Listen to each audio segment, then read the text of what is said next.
Well, welcome back, and I've been looking forward to this special time together with a friend and hopefully the next governor of the state of Oregon, and that's Christine Drazan. She's a senator now, formerly minority leader in the House there in the legislature in the state of Oregon, but she's here. Thanks. Good to see you. It's so good to be here. It's so good to be back. I'm great. You look rested. You ready again? I'm ready. I'm ready. Yeah. Okay. Rested and ready, as they say. All right. Well, you have decided to run for governor. You've announced. What made you go for it again? I think that our state still needs leadership, and things haven't gotten better for Oregon families. More than anything else, I believe that Oregonians are ready for the chance to fight for their future. And in the last election, I believe that we had an opportunity in front of us in that election, no doubt, and we got close. And so I think now it's time to push it over the finish line and actually get this done for Oregonians. Good for you. All right, the mess. $4.3 billion to fix a $350 million problem. How'd that ever happen? That's government math for you. That's government math. Yeah, tell me that. It is Democrats with poor leadership and poor judgment that don't care that Oregonians can't afford it. There's no way of getting around the truth that we had so many people, thousands and thousands of people responded when we were in legislative session. How do you feel about a 6-cent gas tax? How do you feel about a doubling of your payroll tax if you're a worker in the state? How do you feel about the doubling of your registration fees? They all said, can't afford it, can't afford it, please don't do this. And we gave them alternatives. There was a way to balance that budget. You know, $350 million, that's doable. You can do that within existing revenues. And they declined. They said, we want money from Oregonians and we're going to take it whether they like it or not. And now the governor's not even signing the bill. She said it was an emergency. She had to rush it through. We had to have a special session. Now she's sitting on her hands, refusing to sign the legislation because she does not want Oregonians to have the opportunity to be able to have the final say in those cost increases, and that's wrong. Okay, so statute-wise, when did she have to sign it? So she has 30 days from the sine die, which is a technical term for when we closed out session. And as I understand it, she's going to drag out that whole time, and the reason she's doing it is because the process to be able to pursue those signatures is also time limited. So she's making sure they only have 30 days to get 100,000 signatures in the door. But the momentum's there, don't you 100% the momentum's there. Okay. Yeah. So what if this gets on the ballot? What happens? Let's say they get the signature, gets on the ballot. Does that stop it from being implemented? It does. Okay, and then if it gets voted down, it doesn't go in effect. Yeah. So how do you fix the $350 million problem? You still have it, don't you? You go back and you make the choice that you should have made all along to cut wasteful spending and to balance the budget within existing revenues. Right now, they have all kinds of taxes on you and me that are dedicated to things other than fixing potholes and striping roads and clearing out snow. And they're spending money, hundreds of millions of dollars, on DEI, climate, and in particular, that payroll tax is dedicated to transit, which means workers across our state are paying today for a service that less than 2% of Oregonians even use, but every single worker in the state pays for it. And so redirecting some of that money to core functions of government is how you get it done. I mean, you prioritize. Like every family, you have a limited amount of money. You don't print money in your home. We don't print money at the state. Yeah. You got to balance the budget. And so the way to get it done is for Democrats to go back, if it doesn't pass, and I anticipate it will go down, to go back and say, Oregonians can't afford this, and we're going to find a way. All right, so a little hypothetical. So let's move ahead. She loses this. The Oregonians voted down. That's pretty bad for her. It is pretty bad for her, but it's good for Oregonians. Yeah, no, I understand that, but for your election, I mean, is that what you're hearing? Are you hearing the tax thing being the biggest? Affordability, and so the tax is tied to that. Okay. Oregonians are saying Oregon is the 10th highest rate of food prices in the nation. today in our state. It's also the 10th highest for income taxes in the nation. And we know we have among the highest gas tax in the nation. We're top 5. And so just these are all day-to-day costs and expenses that are put on Oregonians from politicians that made these choices. I mean, sometimes you'll say, you know, we have inflation. Biden was in office and we talked a lot about the federal government and how they were driving inflation. In Oregon, we're doing that to our people too. It's state level choices that we're making for what kind of tax burden we put on people, what kind of regulatory burden we put on our businesses. We're driving those costs and we have got to stop. And so it's bad for Tina, for the tax. I think that it's an indictment for leadership, and I think it's an appropriate, fair indictment for leadership. This is her idea. Her idea is, I'm not gonna cover these costs with existing revenues. I want more of your money from your pocket, like empty your pockets for me. And Oregonians don't want that. So I think it's appropriate that she would be on the ballot with her tax increase. It seems exactly right. All right, good. I see the strategy. So the other thing is just overall business regulations. Oregon attracting businesses, instead businesses are leaving. What's your take? It's the regulatory environment and the tax environment. I mean, we live in one of the most beautiful places in the nation. Why wouldn't everybody want to locate here? Right. If they're going to Ohio, it's not for the beaches. Yeah. It's for the policies. If they're leaving for Arizona and Nevada, it's because they need to be able to, you know, sustain their business and grow their business. They're making business decisions based on the regulatory environment and the business tax environment. And we have got to be more competitive. We need to listen to businesses who say, I feel like I have to get a permit to get a permit. Like it's never ending. And they're asking for relief. And we need to listen to that and say, what will it take for you to greenlight this project in Oregon? What will it take for you to invest here? And we need to be partners with that, because we need this state to be strong and stable. I'm running for governor, and I have made it really clear I want Oregon to be the #1 place in the nation to start a business, grow your business, raise a family. And that is absolutely possible, but we can't keep doing what we've been doing if we want to make that happen. People say, well, the payroll tax under this proposed legislation only went up 1%. That's a 100% increase. That's double, yeah. And I don't think people calculate that through, especially those who have never made a payroll. Are people getting that? I don't think people are confused about how expensive it's going to be for them. And I think that the people that want to raise taxes are always going to try to spin it. Like, you know what, it's not that much, you know, 0.1, come on, that's not very much. Yeah. It actually is. In a family that's struggling to, you know, to put food on the table and pay rent and utilities are going through the roof. It costs so much now for property taxes, it costs so much now for our energy bills, and people cannot afford it. So the payroll tax is in there, it's extraordinarily expensive. You know what's crazy? In the first proposal, the Democrats wanted that payroll tax to go up 500%. And in the end, they settled for it to go up 100%. But their initial idea, their initial concept was a $15 billion tax increase over 10 years with a 500% increase cost in the payroll tax on Oregon's workers, which meant Oregon's workers would have taken home less every single pay period. And so they can't afford it. We need to get on the ballot. All right, where are you with education? How are we doing? 48th in the nation. Yeah, well, I didn't want to say it, but you did. Go ahead. Well, and when we're here because we have teachers union bosses that are dictating what happens with new education dollars rather than teachers themselves in the classroom, rather than our local school boards. The state has virtually decided to do a takeover of our local school districts, and that's done nothing but make our kids suffer. And it's put too much ideology and politics in our classroom. If we're serious about, you know, making Oregon the #1 place in the nation to be able to get a world-class education, which I am, then that means that we have got to get politics out of the classroom, ideology out of the classroom. We need to give parents choices. Right now, the governor has rulemaking, which is kind of the shadow government where they add more bureaucracy to all of us. But they do the same thing to schools. Right now they're trying to do a takeover of our charter schools. That's incredibly dangerous. Charter schools are out there to give parents alternatives, to allow the education system to be able to innovate.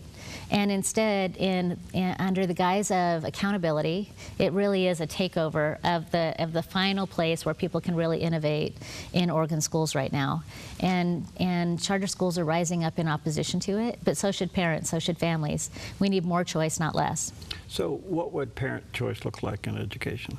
Well, for me, it means that if a student isn't being served by their own district, that family should be able to go where that student can be served. And have their tax dollars follow them? And have their tax dollars follow that student. I think some of the proposals that have been out there that I have supported have kept some of those tax dollars in their local resident district and have some of those tax dollars follow the student. I think that seems like a balanced approach. I think it's important that we maintain strong public schools, but those public schools need to do a good job. And right now they have a monopoly, and they are not accountable to kids. It's our students that are the ones that are being failed right now. You cannot expect that third grader that doesn't have the opportunity to learn to read because that teacher wasn't trained in the science of reading, you can't expect that kid is going to be thriving by 8th grade unless somebody intervenes. So we have got to get the dollars where the greatest need is, which is tutoring. It is opportunities for kids to be focused on reading and math, and we need to stop doing the spending that gets dollars into the hands of people that instead have an ideological agenda. How can the DOE be proud of being number 48? They should be ashamed. They should be ashamed. People should lose jobs. People should be fired over the position we find ourselves in. It's not our kids. Yeah. It's our teachers. We have great teachers across Oregon who are feeling hamstrung because they cannot manage their classrooms. The system has tied their hands to be able to actually manage their classrooms, and then it mandates one mandate upon another for what they can teach in their classroom and how. And it has left good teachers wanting to leave the profession. You know, the growth that we're seeing in employment in our states in 2 categories. We're losing jobs in manufacturing, private sector, you name it. Growth is in private education and healthcare. And to me, that says great teachers that really want to teach, really want their students to be able to hit their marks. They're making the decision to leave the public sector side and they're going to the private education side. Yeah. All right, let me take a quick break. Delighted to have with us today Christine Drazan. She's now a senator running for governor. What's your website? It's ChristineForOregon.com. There you go. Can't miss it. ChristineForOregon.com. Very pretty simple. There's a picture of the landing page. And we'll take a quick break. We'll be right back.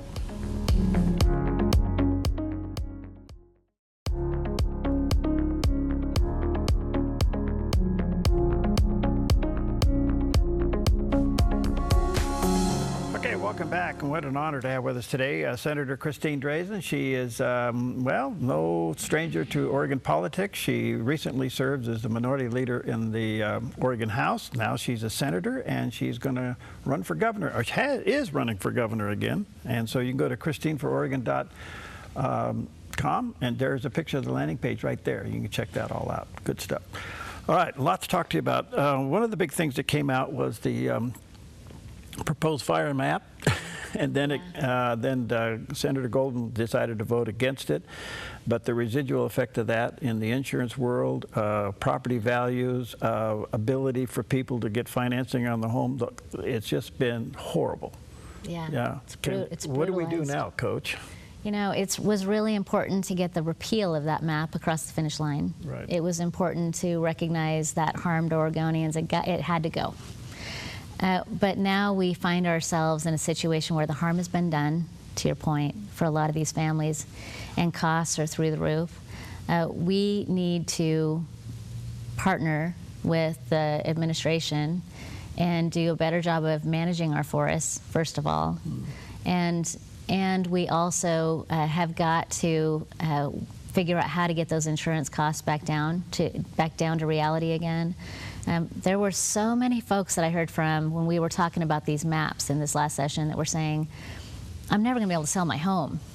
Like it's not worth what it used to be worth because somebody has tagged it as a high risk area, and now nobody wants to buy it. Everybody thinks the insurance is going to be too expensive. And that was because of stuff that we did as a legislative body. That's something that Senator Golden certainly pushed through the process, and then realized after he heard from Oregonians that stood up, particularly in his own district down here in Southern Oregon. They said, knock it off, like, look what you've done to me. And he came around, and we had a bipartisan bill to repeal it. So I think that now that the damage is done, we got to figure out how to keep people in their homes, and we've got to figure out how to make our communities more safe from fire. But a big part of that is making sure that our forests are managed. We can't act like a hands-off approach has been working. It hasn't. We either manage those forests or they're going to burn. I mean, it's fuel, as they say, fuel on the landscape. And so I do think that we have an opportunity right now with the federal administration and the Trump administration to be able to take a different approach with our partners. I mean, so much of Oregon, 60%, is public lands and not private. And so, they have got to begin to manage these lands here in Oregon for the benefit of Oregonians, for the benefit of our nation, and to keep us all safer. Down here, I remember in summers down here where we would just be socked in with smoke. Yep. And it would be summer after summer that the smoke would come, and you'd otherwise be having the most magnificent summer ever down here. But the smoke has a real negative impact on quality of life down here. So I think you have to manage the forest. We have to get our hands around insurance costs and try to figure out how we can bring those costs back down. And certainly we need to stop the regulatory push to push everybody out of rural parts of our state. There's something about the fire maps that felt like there was an intent to say everybody should live somewhere urban. Right. And we don't want people to live wherever they want. Yeah. We want you to live on I-5. And we want you to live in, the suburbs. Right. And we can't do that. That's not the Oregon way. No. This gorgeous place, people should be able to live where they want. Yeah, right. And we shouldn't price them out of their homes. So it was important to repeal the map. I'm grateful to have done that. But we still have a lot more work to do. You've mentioned several times affordability, and I know that's a key to your thinking. How do we make Oregon affordable?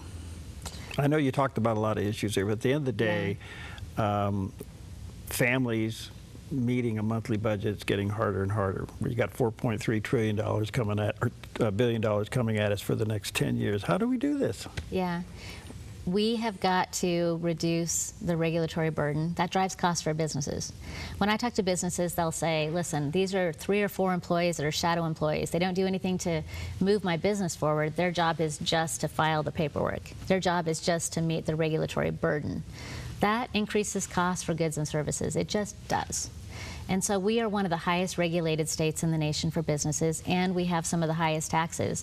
Oregon, from like 2019 to this year, 2017, 2019 to 2025, we saw our competitiveness for what the business environment is like go from 7th in the nation down to 38th. I mean, the drop has been precipitous. That means that businesses here, it costs more to do business here. That means that whatever they're providing for all of us costs more for us. And so some of the ways that we can lower costs here will be to improve the regulatory environment, but it has got to be to cut taxes. There's not another way to make it easier for Oregonians to survive than to take less of their money and let them keep more of it. And then we have got to grow our economy, which means more businesses, because that's more jobs. More jobs across our state will make it more stable for families.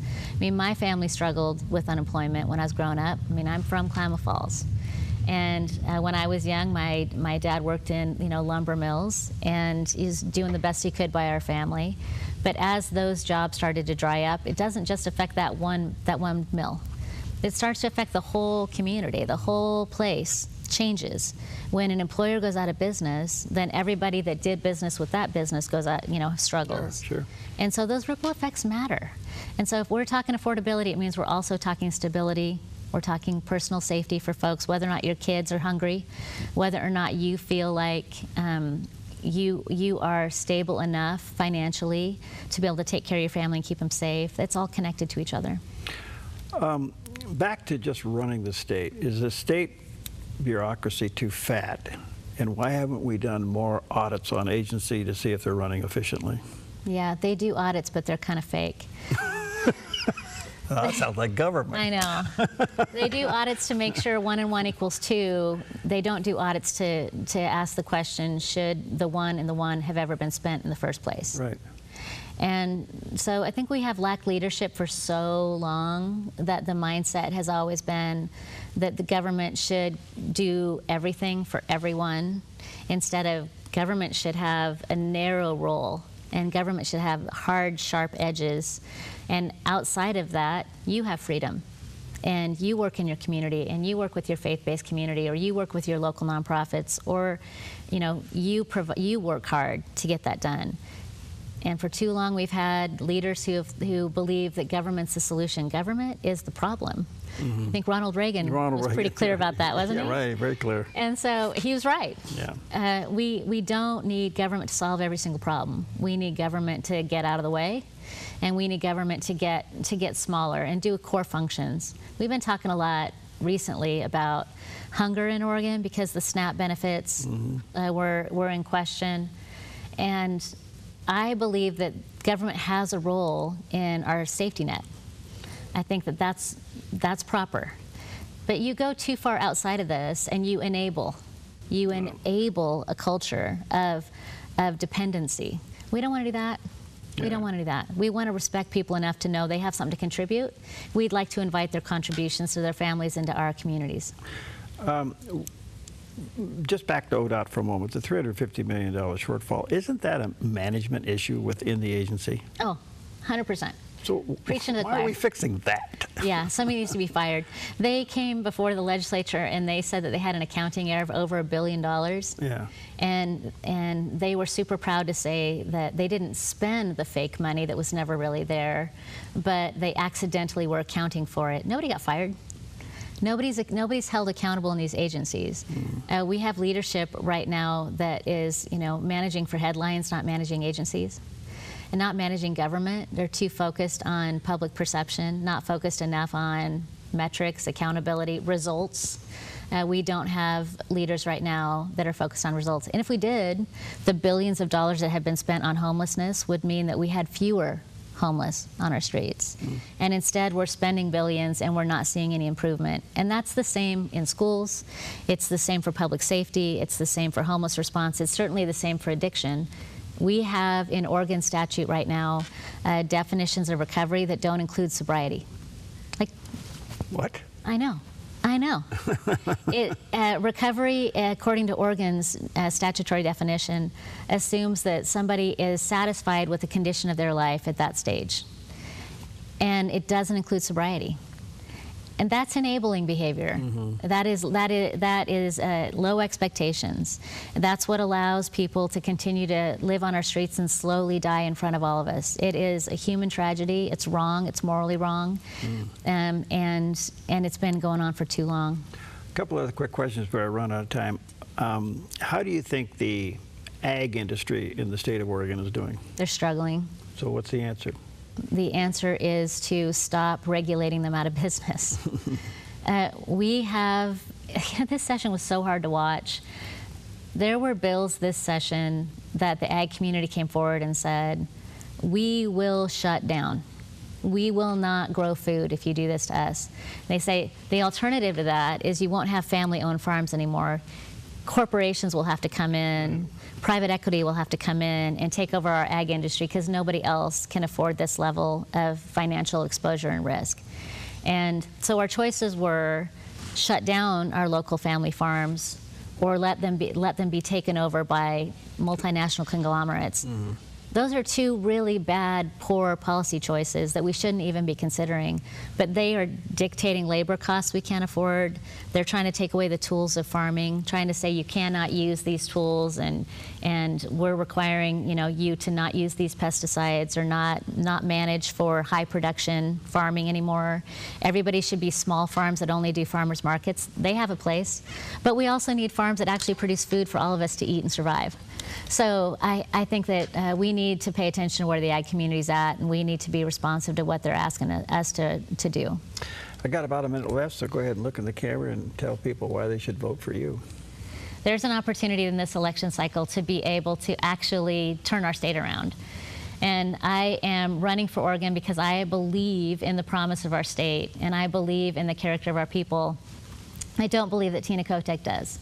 I think she doesn't respect Oregonians, and I think that she has not been a governor for the people. I think it's time for her to be one-term Tina. I think it's time for her to know that her performance hasn't been good enough for our state, and we have a chance to work together to turn it around. And I am looking forward to this election cycle, and I'm looking forward to getting across the state, meeting Oregonians, and I'm asking for your votes. There you go. All right, Christina, it's Christine for Oregon.com. There's a picture of the landing page right there. You can check it all out. And this is the first of many visits when she comes through here.